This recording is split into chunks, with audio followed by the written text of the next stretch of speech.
ఈరోజు రాష్ట్రంలో అంబేద్కర్ గారి రాజ్యాంగాన్ని పూర్తిగా పక్కన పెట్టి తెలుగుదేశం పార్టీ తాలూకా రెడ్ బుక్ రాజ్యాంగం నడుస్తూ ఉంది.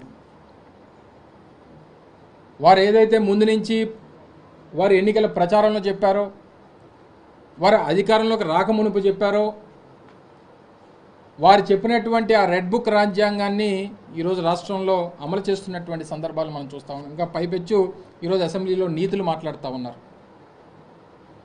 సరే, మేమైతే మా నాయకుడు జగన్మోహన్ రెడ్డి గారు మొన్న సమావేశం పెట్టినప్పుడు చాలా క్లియర్గా కేటగారికల్గా చెప్పారు. 6 నెలల పాటు వారికి హనీమూన్ పీరియడ్ అనేటువంటిది నడుస్తూ ఉంది.